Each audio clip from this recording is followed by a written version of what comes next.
नशा मुक्त युवा फॉर विकसित भारत संकल्प अभियान। प्रधानमंत्री नरेंद्र मोदी का युवाओं के साथ संवाद। युवाओं को नशे से दूर रहने के लिए प्रेरित करना उद्देश्य।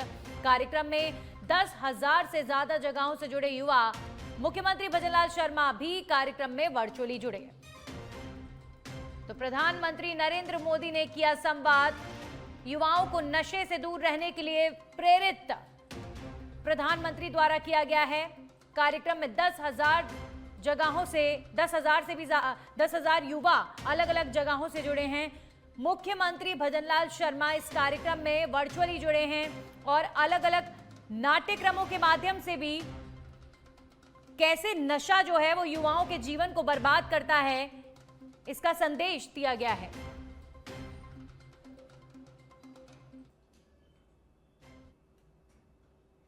विकसित भारत संकल्प अभियान के लिए नशा मुक्त युवा, इस मूवमेंट का नाम ही इसके संकल्प को स्पष्ट करता है।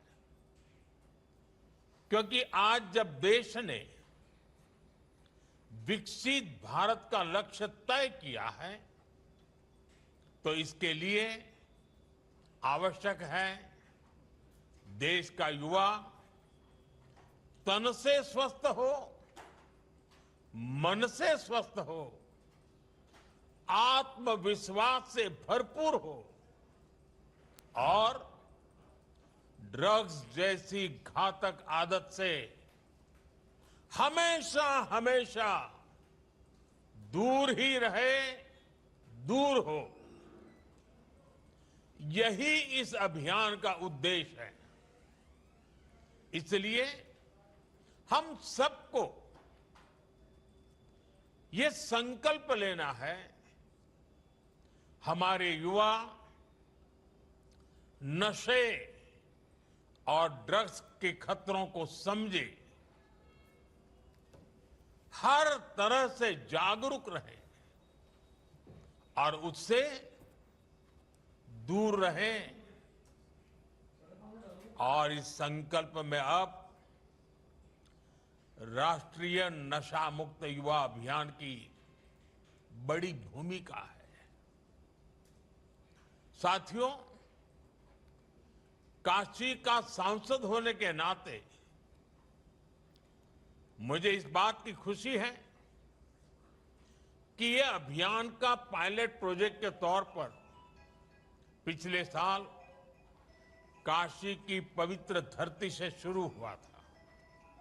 इसलिए वैज्ञानिक स्पष्टता के साथ साथ इसमें आध्यात्मिक ऊर्जा भी है, संतों के आशीर्वाद भी हैं और महान सांस्कृतिक विरासत भी है।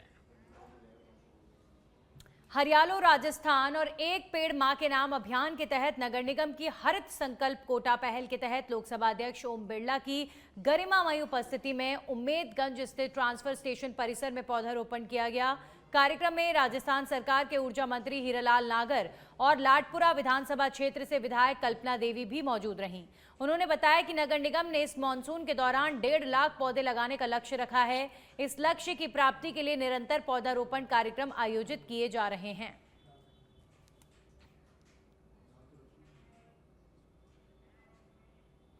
और अब खबर जयपुर से है, जहां पर छात्र नेता शुभम रेवाड़ का आमरण अनशन 11वें दिन भी जारी है। एसएमएस अस्पताल में भर्ती होने के बावजूद अस्पताल से ही जारी रखा है आंदोलन। छात्र संघ चुनाव बहाली और राजस्थानी भाषा विभाग गठन की मांग पर अड़े हुए हैं।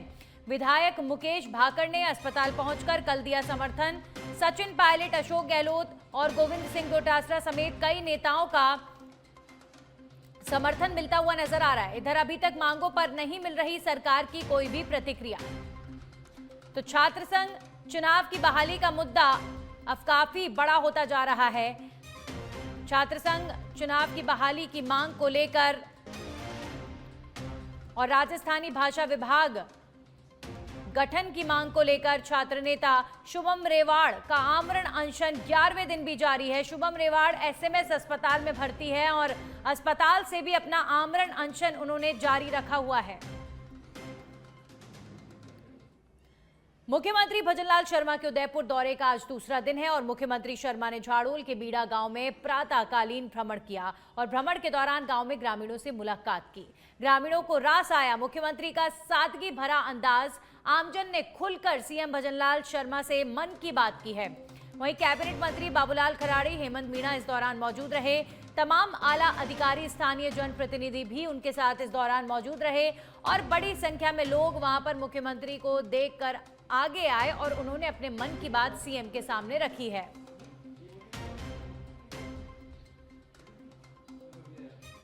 अगर हमारे गांव की समृद्धि होगी तो हमारे देश की समृद्धि होगी और उसी आधार पर हम हर महीने 1-2 चौपाल के कार्यक्रम हमारे होते हैं, जिसमें गांव के लोगों की सहभागिता कैसे बढ़े,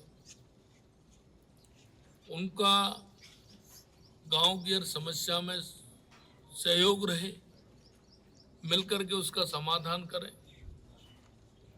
ये हमारी परंपरा रही है।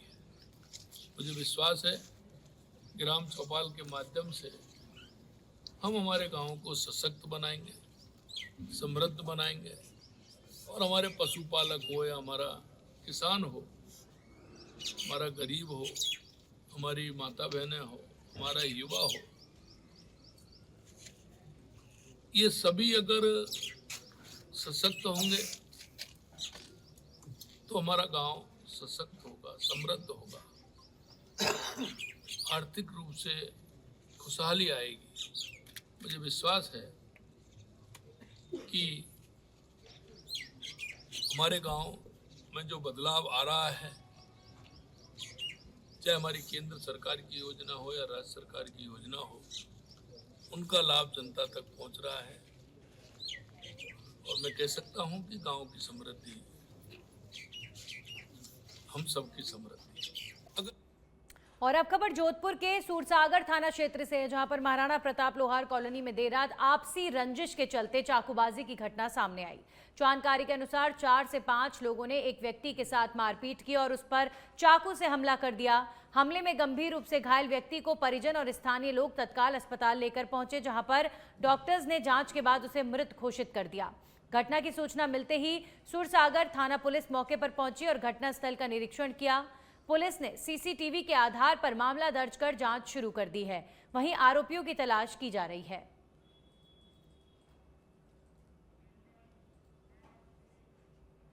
जोधपुर में पूर्व मुख्यमंत्री अशोक गहलोत ने दिव्य लोक सेवा संस्थान पहुंचकर वरिष्ठ पत्रकार एवं समाजसेवी स्वर्गीय राजकुमार सिंह भंडारी की प्रतिमा का विधिवत अनावरण किया और उन्हें श्रद्धांजलि अर्पित की। इस अवसर पर आयोजित समारोह में राज्यसभा सांसद डॉक्टर अभिषेक मनु सिंघवी विशिष्ट अतिथि के रूप में मौजूद रहे। अपने संबोधन में गहलोत ने राजकुमार भंडारी को निर्भीक, बेबाक और जन सरोकारों के प्रति समर्पित पत्रकार बताते हुए कहा कि उन्होंने निष्पक्ष पत्रकारिता और समाज सेवा के क्षेत्र में अमिट योगदान दिया है। वहीं अभिषेक मनु सिंघवी ने भी भंडारी को याद करते हुए उनके समर्पण, सादगी और कर्मनिष्ठा की सराहना की है। समारोह में बड़ी संख्या में जनप्रतिनिधि, समाजसेवी, पत्रकार और गणमान्य नागरिक उपस्थित रहे।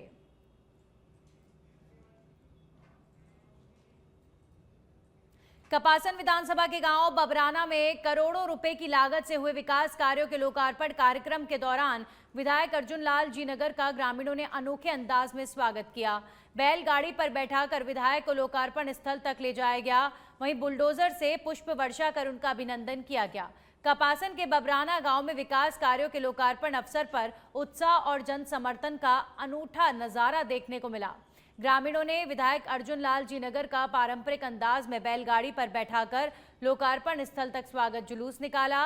इस दौरान बुलडोजर से पुष्प वर्षा कर विधायक का भव्य अभिनंदन किया गया। कार्यक्रम में करोड़ों रुपए की लागत से हुए विभिन्न विकास कार्यों का लोकार्पण किया गया। इस अवसर पर कपासन नगर मंडल अध्यक्ष राज विजयवर्गीय, भोपाल सागर मंडल अध्यक्ष हेमेंद्र सिंह, प्रशासक गौतम विजयवर्गीय समेत बड़ी संख्या में जनप्रतिनिधि और सैकड़ों ग्रामीण मौजूद रहे। पूरे कार्यक्रम में ग्रामीणों में उत्साह का माहौल देखने को मिला। सिकराय क्षेत्र के घूमना गांव स्थित बांध के पास पैंथर दिखाई देने से किसानों में दहशत का माहौल है। ग्रामीणों के अनुसार बीती रात खेतों से लौट रहे किसानों ने बांध के पास बनी अस्थायी चौकी पर पैंथर को बैठा देखा। टॉर्च की रोशनी में पैंथर काफी देर तक वहीं पर दिखाई दिया। जिस रास्ते पर पैंथर नजर आया वहां से देर रात तक किसानों और वाहनों की आवाजाही रहती है, जिससे किसी अनहोनी की आशंका बनी हुई है। ग्रामीणों ने वन विभाग से क्षेत्र में निगरानी बढ़ाने और पैंथर का सुरक्षित रेस्क्यू कर जंगल में छोड़ने की मांग की है, ताकि किसानों और राहगीरों की सुरक्षा सुनिश्चित हो सके।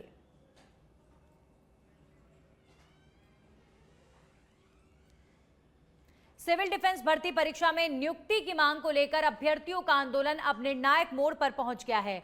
दौसा जिला कलेक्ट्रेट के बाहर पिछले 24 घंटे से अधिक समय से सैकड़ों अभ्यर्थी लगातार धरने पर बैठे हुए हैं। शनिवार को आंदोलन को और तेज करते हुए कुछ अभ्यर्थियों ने अनिश्चितकालीन भूख हड़ताल भी शुरू कर दी। अभ्यर्थियों ने साफ चेतावनी दी है कि यदि उनकी मांगों पर शीघ्र निर्णय नहीं लिया गया तो दौसा कलेक्ट्रेट को जंतर मंतर बना देंगे और आंदोलन को और व्यापक रूप दिया जाएगा। धरने पर बैठे अभ्यर्थियों का कहना है कि सिविल डिफेंस भर्ती परीक्षा में करीब 2000 अभ्यर्थियों ने भाग लिया था, जिनमें से लगभग 1100 अभ्यर्थी शारीरिक दक्षता परीक्षा में सफल रहे।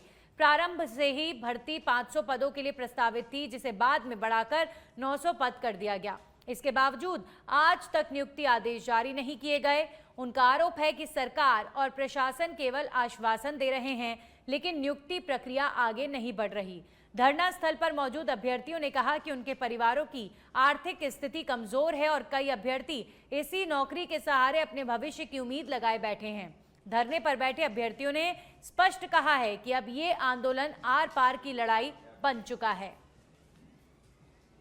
दौसा जिला कलेक्ट्रेट पर सिविल भर्ती परीक्षा को रद्द करने के मामले के लेकर परीक्षार्थी जो अभ्यर्थी हैं वो बैठे हुए हैं। उनका कहना है कि पहले 500 भर्ती थी और उसके बाद में 900 कर दी गई और अब वह अपनी भर्ती के लिए यहाँ पर दौसा जिला कलेक्ट्रेट के बाहर धरना दे रहे हैं। मेरे पीछे आप देख सकते हो कि किस तरह से जो अभ्यर्थी हैं बैठे हुए हैं और अपनी मांग को लेकर पिछले 24 घंटे से भी अधिक समय हो गया है और ये अपने मांगों को लेकर यहाँ बैठे हुए हैं। हमारे साथ कुछ साथी हैं, उनसे बात करेंगे कि किस तरह से आप यहाँ बैठे हो, धरने दे रहे हो, क्या आपकी मांग है, क्या है बताइए। देखो, हमारी मांग तो यही है कि भाई सिविल डिफेंस जो भर्ती जो इसको बहाल किया जाए। अब कलेक्टर महोदय जी कहती है कि बोलो इसको रद्द कर दिया गया, लेकिन ऐसा कोई हमारे सामने कोई अखबार में या फिर हमने कोई नोटिस वगैरह नहीं देखा कि इनको भर्ती रद्द कर दी गई है। तो ये इनका कहना है कि भाई ऐसी कोई अभी तक हमारे पास ये सूचना नहीं है कि भर्ती रद्द की गई, लेकिन कलेक्टर महोदय जो जिला प्रशासन है उनका ये कहना है कि भर्ती रद्द कर दी गई। लेकिन ये उनकी मांग है कि जब तक हमारी मांग पूरी नहीं होगी, जब तक हम यहाँ से उठने वाले नहीं हैं। तो भाई आप कब से यहाँ बैठे हो, क्या आपकी मांग है बताइए। हम कल से ही कलेक्टर साहिबा से मिलने की कोशिश कर रहे हैं और सभी अभ्यर्थी पहले भी मिल चुके और हमने काफ़ी बार प्रयास कर लिया कि हम कलेक्टर साहिबा के पास जाकर हमारे मांगों को वापस कह सकें, वापस रख सकें और ये अनिश्चितकालीन धरना हम दे के बैठे हुए हैं और जब तक हमारी बातें नहीं मानी जाती जब तक हम धरने पर ऐसे ही बने रहेंगे। तो इनका मांग ये है कि जब तक हमारी जो भर्ती है वो पूरी नहीं होगी तब तक हम यहाँ बैठे रहेंगे और इनका ये भी कहना है कि 12 बजे बाद हम भूख हड़ताल पर भी कुछ यहाँ जो अभ्यर्थी जो धरना दे रहे हैं वो बैठे हुए हैं और 12 बजे बाद धरना देंगे। उनकी मांग है कि जब तक हमारी जो मांग है पूरी नहीं होगी हमारा धरना यूँ जारी रहेगा। इनका ये भी कहना है कि कुछ अभ्यर्थी ऐसे हैं जो ओवर एज होने की स्थिति में, अगर उनको अब ये नौकरी नहीं मिली तो उनका लालन पालन है जो भी बड़ी संकट में आ सकता है। हमारे साथ एक अभ्यर्थी और है, इनसे भी जानेंगे कि क्या आपकी मांग है, किस तरह का आपको धरना कब तक जारी रहेगा, क्या है बताओ। सर, युवा देश की रीढ़ है और युवाओं को सरकार, प्रशासन और कलेक्टर साहब का कतई हल्के में लेने की कोशिश ना करे। सर, हमारी भर्ती ये यहाँ से अन्य ज़िलों में नियुक्ति दे दी गई है, दौसा में ही ऐसा क्यों? दौसा के छात्रों के साथ, दौसा के युवाओं के साथ ये अन्याय और ये ऐसा भेदभाव क्यों? और हमारे छात्रों को जल्द नियुक्ति दे दे। प्रशासन से, जिला प्रशासन और जिला कलेक्टर महोदय से निवेदन है, क्योंकि हमने इसमें कई बार ज्ञापन दे लिया, कई बार धरना प्रदर्शन कर लिया और कई बार हमने इसमें आंदोलन भी किए हैं और इस भर्ती को रद्द किया गया तो जिला कलेक्टर महोदय और प्रशासन महोदय उनको हमारी लाश के ऊपर से गुजरना पड़ेगा और वो पहली लाश मेरी होगी। तो इनका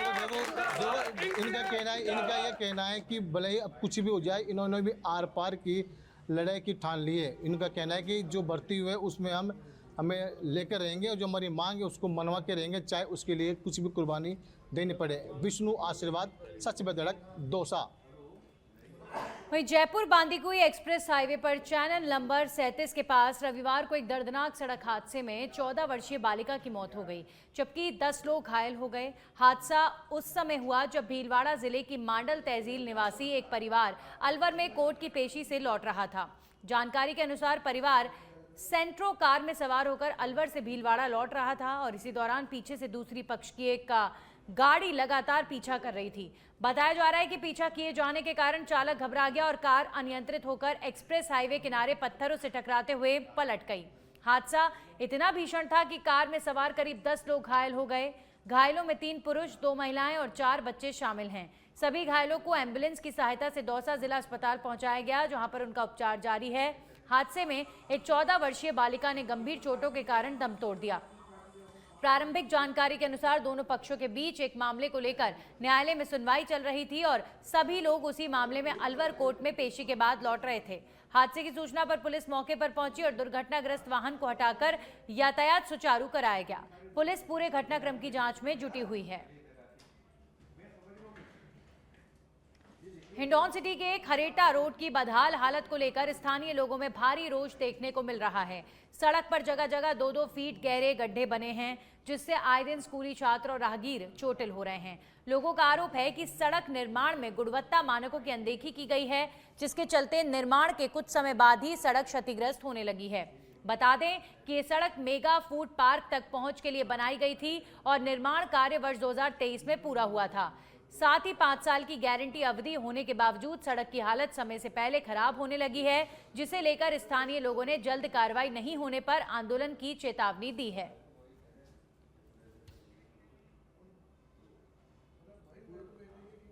निवेदन करना चाह रहा हूँ कि जो खरेटा रोड बना है उस टाइम से ये टूट गया है और इस पे आए दिन एक्सीडेंट होते हैं और जगह जगह इसमें बहुत तगड़े गड्ढे हो रहे हैं, पानी भरा हुआ है और इसमें कीचड़ हो रहा है और मोटरसाइकिल वाले सवारियां गिर जाती हैं, आपस में एक्सीडेंट हो जाते हैं।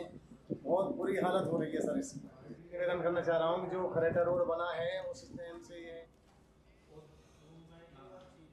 एक्सीडेंट होते हैं और जगह जगह इसमें बहुत तगड़े गड्ढे हो रहे हैं, पानी भरा हुआ है।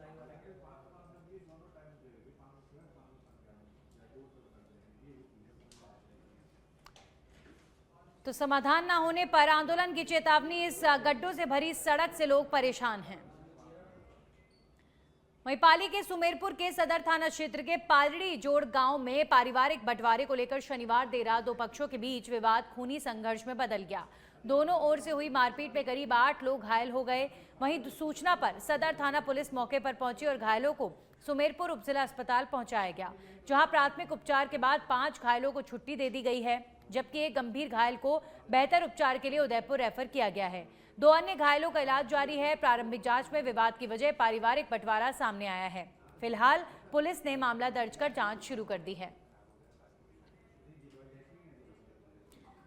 झुंझुनू में लोहारगल धाम की ओर पैदल कांवड़ यात्रा कर रहे श्रद्धालुओं की सुरक्षा के लिए पुलिस ने विशेष सड़क सुरक्षा अभियान चलाया है, जहां पुलिस ने गोठड़ा थाना क्षेत्र के गोलियाड़ा चौराहे पर नवलगढ़ डीएसपी सुगंध सिंह के नेतृत्व में पुलिस टीम ने देर रात कांवड़ियों को रेडियम स्टिकर वितरित कर उनके कपड़ों और सामान पर लगाए, ताकि अंधेरे में उनकी मौजूदगी दूर से ही दिखाई दे सके।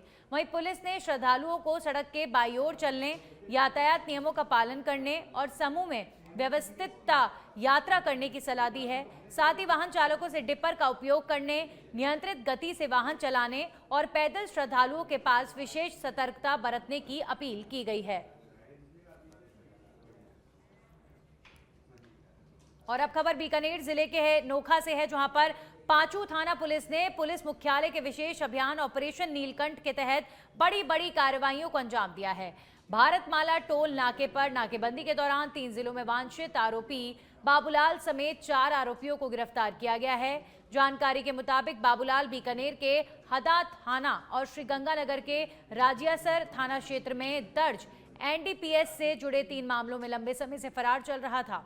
पुलिस ने कार्रवाई के दौरान प्रयुक्त कार समेत 2 वाहन सीज किए हैं, जबकि शराब पीकर वाहन चलाने और यातायात नियमों के उल्लंघन पर 10 मोटर वाहन अधिनियम के चालान भी काटे गए हैं।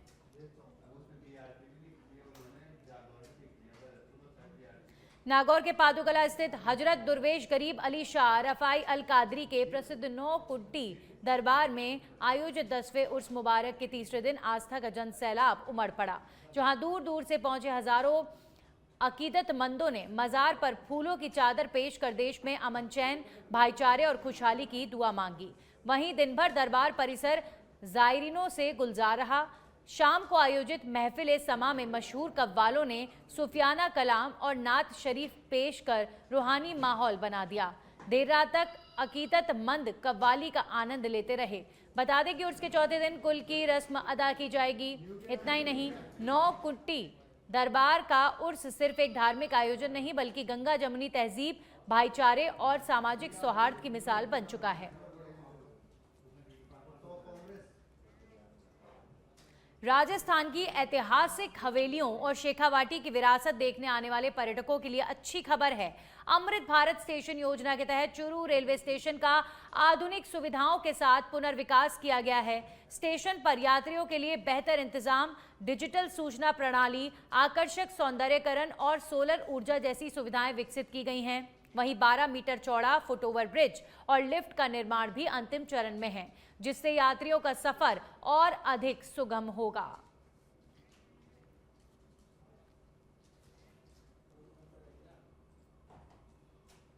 बीकानेर डिवीजन के चूरू स्टेशन को अमृत भारत स्टेशन स्कीम के अंडर डेवलप किया जा रहा है। यह कार्य लगभग 20 करोड़ रुपए का है। यह कार्य बड़ी तेजी से चल रहा है और लगभग आखिरी चरण में है। जल्दी स्टेशन तैयार होकर पैसेंजर्स को मिलेगा। इसको बनाते समय लोकल आर्किटेक्चर, आसपास की कल्चर, इसका पूरा ध्यान रखा गया है। साथ में सारी मॉडर्न पैसेंजर एमिनिटीज़ इस स्टेशन में प्रोवाइड की गई हैं, चाहे वो खुला सर्कुलेटिंग एरिया हो, चाहे VIP पार्किंग एरिया हो, या फिर हमारे FOB हो, कोच इंडिकेशन बोर्ड हो, मॉडर्न वेटिंग हॉल्स हो, टॉयलेट की व्यवस्था हो। सारी जो भी पैसेंजर को एक आइडियल स्टेशन पर रिक्वायरमेंट होती हैं, वो सारी इस स्टेशन पर प्रोवाइड। सीकर जिले के धोद थाना क्षेत्र के सरवड़ी गांव में 28 जुलाई को 6 माह की गर्भवती महिला प्रियंका पर हुए जानलेवा चाकू हमले का मामला अब दोहरे हत्याकांड में बदल गया है। हमले के दौरान गर्भस्थ शिशु की पहले ही मौत हो चुकी थी, जबकि जयपुर के SMS अस्पताल में उपचार के दौरान प्रियंका ने भी दम तोड़ दिया। महिला की मौत की सूचना मिलते ही परिजन, ग्रामीण और सर्व समाज के लोग बड़ी संख्या में धोद पुलिस थाने के बाहर धरना प्रदर्शन पर बैठ गए। प्रदर्शन के दौरान आक्रोशित लोगों ने कुछ समय के लिए सीकर धोद मुख्य सड़क जाम कर दिया, जिससे यातायात प्रभावित हुआ। बाद में प्रशासन और पुलिस अधिकारियों की समझाइश के बाद प्रदर्शनकारियों ने सड़क खोल दी और यातायात फिर से सामान्य हो गया। मौके पर धोद SDM राहुल मल्होत्रा, धोद डिप्टी राजेश ढाका समेत कई अधिकारी मौजूद रहे और परिजनों से लगातार वार्ता करते रहे। स्थिति को देखते हुए लोसल सदर समेत अन्य थाना क्षेत्रों का अतिरिक्त पुलिस जाब्ता भी तैनात किया गया। धरने पर बैठे ग्रामीणों और परिजनों ने मामले की सुनवाई फास्ट ट्रैक कोर्ट में कराने की बात कही है। सामाजिक कार्यकर्ता एवं अधिवक्ता हनुमान सिंह पालवास ने घटना को पूर्व नियोजित और जघन्य अपराध बताते हुए वैज्ञानिक, डिजिटल और भौतिक साक्ष्यों के आधार पर त्वरित जांच कर दोषियों को कड़ी सजा दिलाने की मांग की है। पुलिस के अनुसार 28 जुलाई को आरोपी सुरेश सैनी ने घर में घुसकर प्रियंका के गले पर धारदार चाकू से हमला किया था। पुलिस आरोपी को पहले ही गिरफ्तार कर चुकी है। लज्जा भंग, बदनीति के इरादे से और धारा 3(5) सुनियोजित और आपराधिक षड्यंत्र रच के इस हत्याकांड को अंजाम दिया गया है। पुलिस को हम ये मांग करते हैं, प्रशासन से मांग करते हैं, इस मामले की फास्ट ट्रैक कोर्ट में ट्रायल की जाए ताकि समय पर इसके साक्ष्य जुटाए जा सकें। CCTV फुटेज हैं, मोबाइल डाटा हैं और कोई वैज्ञानिक और भौतिक वहाँ कोई एविडेंस है तो पुलिस उनको तुरंत त्वरित प्रभाव से कलेक्ट करके और इस प्रकरण को तुरंत कोर्ट पटल। सीकर जिले के धोद थाना अंतर्गत दोहरा हत्याकांड का एक मामला सामने आया है। धोद थाना अंतर्गत सरवड़ी गांव में एक पड़ोसी ने अपने ही पड़ोसी महिला की चाकू से गला रेत कर हत्या कर दी। दरअसल ये पूरा मामला 27 जुलाई का है। 27 जुलाई के दौरान आरोपी ने महिला प्रियंका जो 6 माह से गर्भवती थी घर जाता है और चाकू से उनका गला रेत देता है। उसके बाद से जब चारों तरफ से खून पसर जाता है तो प्रियंका के पिता को जब इस बात की भनक लगती है तो उसे तत्काल हॉस्पिटल ले जाया जाता है। SK हॉस्पिटल में इलाज चलता है, लेकिन लोगों में आरोपी को लेकर गहरी नाराजगी प्रकट होती है।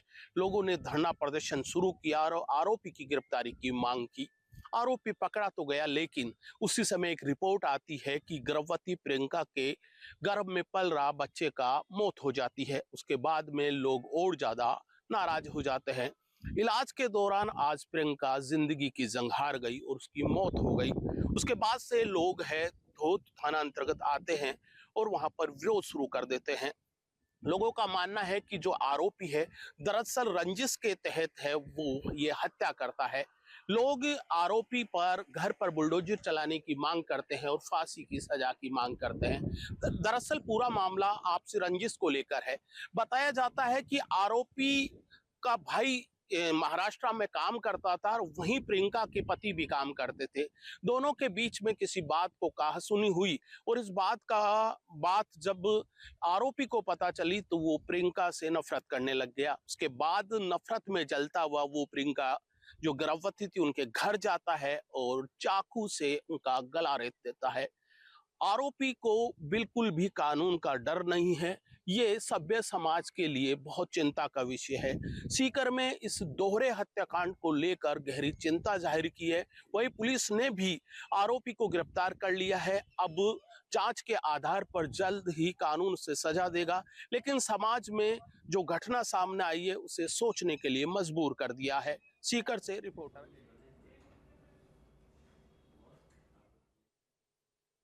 महिला पर चाकू से हमले के मामले में अब लोगों का गुस्सा और ज्यादा बढ़ता जा रहा है। 6 महीने की ये गर्भवती महिला अस्पताल में उपचार के दौरान प्रियंका ने दम तोड़ दिया। गर्भस्थ शिशु की पहले ही हो चुकी थी मौत और इलाज के दौरान गर्भवती महिला की भी मृत्यु हो गई। सर्व समाज के लोग अब बड़ी संख्या में धरना प्रदर्शन दे रहे हैं और फास्ट ट्रैक कोर्ट के जरिए मामले की सुनवाई की मांग की जा रही है।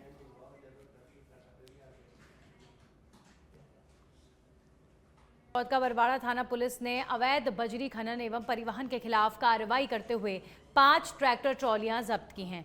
पुलिस की इस कार्रवाई से अवैध बजरी कारोबारियों में हड़कंप मच गया है। थानाधिकारी अजीत कुमार के नेतृत्व में पुलिस टीम ने जिला पुलिस अधीक्षक के निर्देश पर विशेष अभियान चलाया। देर रात मुखबिर से सूचना मिलने पर पुलिस ने आदलवाड़ा मार्ग पर नाकेबंदी कर कार्रवाई की है। इस दौरान अवैध रूप से बजरी का परिवहन कर रही 5 ट्रैक्टर ट्रॉलियों को जब्त कर थाना परिसर में खड़ा कराया गया। पुलिस की कार्रवाई के दौरान पुलिस दल को देखकर ट्रैक्टर ट्रॉली चालक वाहन छोड़कर मौके से फरार हो गए। पुलिस ने अज्ञात चालकों के खिलाफ प्रकरण दर्ज कर उनकी तलाश शुरू कर दी है। जब्त वाहनों के संबंध में नियमानुसार अग्रिम कानूनी कार्रवाई की जा रही है। थानाधिकारी ने बताया कि क्षेत्र में अवैध बजरी खनन एवं परिवहन पर प्रभावी अंकुश लगाने के लिए लगातार अभियान चलाया जा रहा है। पुलिस की इस कार्रवाई के बाद क्षेत्र में अवैध बजरी कारोबारियों में खलबली मच गई है।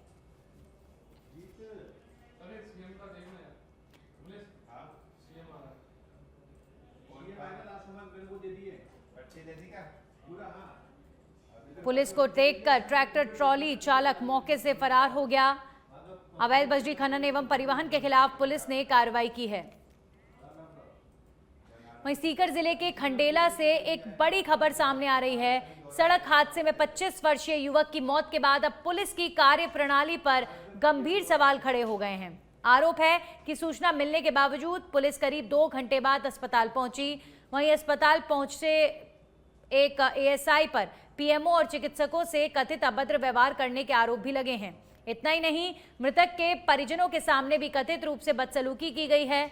पुलिस कर्मी के व्यवहार से आहत पीएमओ ने पुलिस अधीक्षक को लिखित शिकायत भेजी है, जिसमें देरी, असहयोग और अभद्र व्यवहार जैसे गंभीर आरोप लगाए गए हैं। बताया जा रहा है कि अस्पताल में हुआ पूरा घटनाक्रम सीसीटीवी कैमरों में कैद हो गया है। रुक करेंगे एक और बड़ी खबर का जयपुर से। बड़ी खबर है जहां पर आरटीओ चेकिंग में कथित अवैध वसूली का video viral. Jaipur ring road पर परिवहन विभाग की चेकिंग के कई वीडियो चर्चा में हैं। ट्रक चालकों से प्रति वाहन 500 रुपए वसूली का आरोप। परिवहन विभाग का सुरक्षा गार्ड दिख रहा पैसे लेते हुए।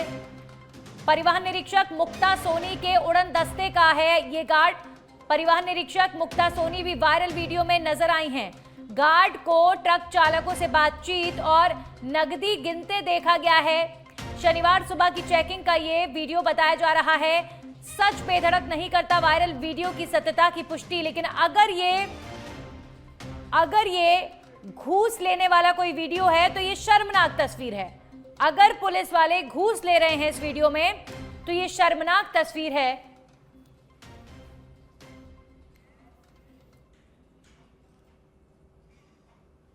तो आरटीओ चेकिंग में कथित रूप से पैसे लेते हुए यहां पर पुलिसकर्मी नजर आ रहे हैं। 500 रुपए की वसूली का आरोप है। परिवहन विभाग का सुरक्षा गार्ड पैसे लेते हुए नजर आ रहा है। अगर ये वीडियो सही है, अगर इसमें घूस ली जा रही है, तो ये तस्वीर शर्मनाक है। और ऐसे पुलिसकर्मियों के खिलाफ, ऐसे गार्ड्स के खिलाफ जो खाकी वर्दी को शर्मसार करने का कार्य करते हैं, इनके खिलाफ कार्रवाई होनी चाहिए।